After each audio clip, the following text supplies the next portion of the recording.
तैयार करना होता है ऑल इमरजेंसी मेडिसिन रखने के लिए। हम एक स्टील ट्रे ले लेते हैं और इसमें हम कॉटन की एक हल्की मोटी परत लगा लेते हैं, जिससे कि दोस्तों दवाइयाँ अपनी जगह पर जहां हम रखते हैं वो अपनी जगह पर व्यवस्थित रहती हैं। और जब हमें किसी पेशेंट को इमरजेंसी ड्रग लगाने की आवश्यकता होती है तो आसानी होती है आइडेंटिफाई करने में, और साथ में एम्पुल टूटने के चांसेस भी कम रहते हैं। तो चलिए दोस्तों अब जानते हैं कौन कौन सी ड्रग्स इमरजेंसी ड्रग्स होती हैं और उनका काम क्या होता है। Injection dopamine. इस इंजेक्शन के 2 से 4 एम्पुल हमेशा इस ट्रे में रखना होता है। इंजेक्शन डोपामिन का यूज जब पेशेंट शॉक में होता है, बीपी 90 सिस्टोलिक से नीचे गिरने लगता है, तब यह medicine heart muscles contraction force and heart rate increase करता है, जिससे कि cardiac output and blood pressure increase होता है। नेक्स्ट हम बात करते हैं इंजेक्शन नॉर एड्रेनलिन। इसको नॉर एपिनेफ्रिन नाम से भी जाना जाता है। यह इंजेक्शन भी बीपी को बढ़ाने के लिए और हार्ट रेट को बढ़ाने के लिए लगाया जाता है। Next injection calcium gluconate. यह इंजेक्शन कैल्शियम डिफिशियंसी होती है तब इसको यूज करते हैं, और यह इंजेक्शन हार्ट को प्रोटेक्ट करता है जब ब्लड में पोटेशियम लेवल अगर इंक्रीज होता है और इंजेक्शन मैग्नीशियम सल्फेट की टॉक्सिसिटी हो जाती है तब इस इंजेक्शन को एंटीडोट के रूप में लगाया जाता है। Next injection metoclopramide. यह ड्रग्स एंटी एमेटिक ड्रग है। वॉमिटिंग यानी उल्टियों को रोकने के लिए इस इंजेक्शन को लगाया जाता है। इंजेक्शन एविल यानी फिनरामिन मेलेट। यह इंजेक्शन किसी भी प्रकार की allergic reaction like medicine, insect bite व खुजली को रोकने के लिए लगाया जाता है। Injection dexamethasone sodium phosphate. यह ड्रग कॉर्टिकोस्टेरॉइड है and anti inflammatory and anti allergic होती है। इस ड्रग को ब्रीथिंग डिफिकल्टी एंड अर्थराइटिस और कैंसर की कीमोथेरेपी में भी इसको लगाया जाता है। Injection ranitidine. यह ड्रग एंटासिड होती है। यह ड्रग जब स्टोमक में अधिक एसिड बनता है तो उसको ये कम करता है and stomach ulcer and other medication के साथ भी इसको दिया जाता है।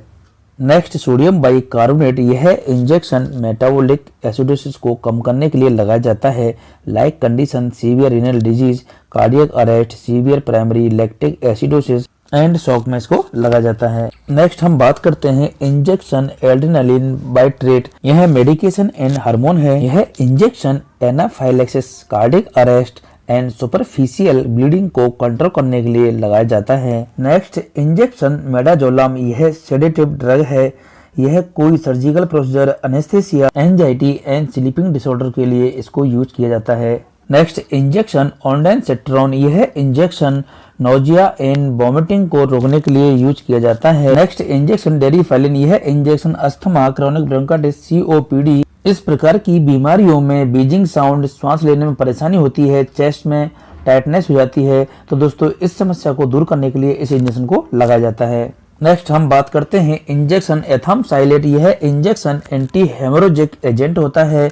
यह एक्सेसिव जो ब्लीडिंग होती है उसको कंट्रोल करने के लिए यूज में लिया जाता है। नेक्स्ट हम बात करते हैं इंजेक्शन फ्रूसिमेड।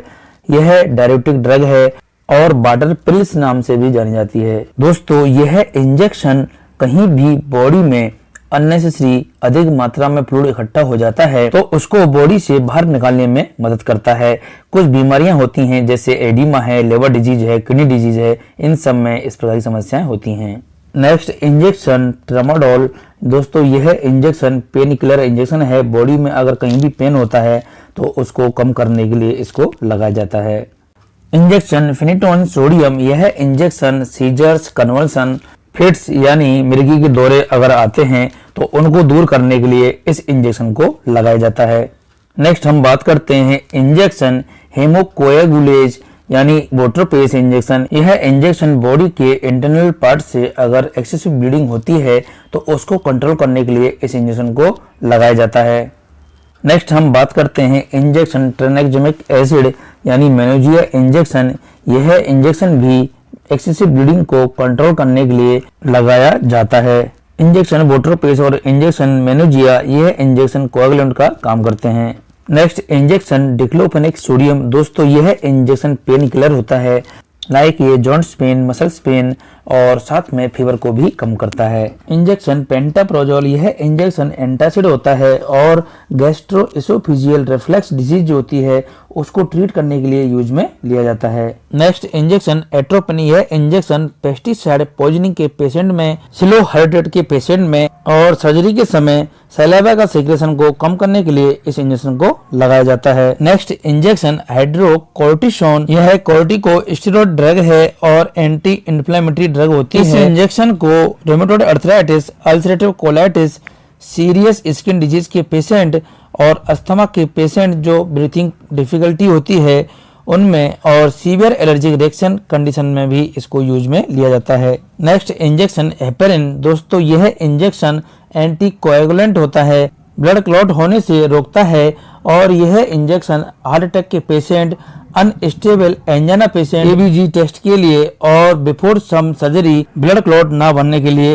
यूज में लिया जाता है। दोस्तों ये सभी इंजेक्शन इमरजेंसी ड्रग के रूप में यूज किए जाते हैं। इनके अलावा भी अदर ड्रग्स होती हैं जैसे अस्थालिन रेस्पूल्स आते हैं, डिओलिन रेस्पूल्स, बूडीकोट रेस्पूल्स आते हैं। ये रेस्पूल्स पेशेंट को नेबुलाइजेशन कराने के लिए यूज में लिए जाते हैं और साथ में इंजेक्शन लगाने के लिए इंसुलिन सिरिंज 5 ml की और 10 ml की रखना होता है। डिस्टिल वाटर भी रखना होता है। जो इंजेक्शन पाउडर फॉर्म में होते हैं उनको और अदर मेडिकेशन को डाइल्यूट करने के लिए यूज में लिया जाता है।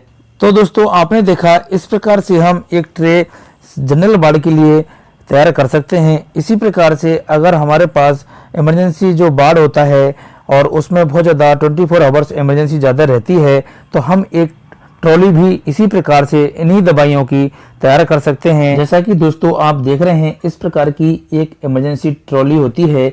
इसमें अलग अलग प्रकार के खाने होते हैं और इनमें हम बॉक्सों में अलग अलग प्रकार से सारी दवाइयाँ रख सकते हैं और उन पर नाम लेबल भी लगा सकते हैं।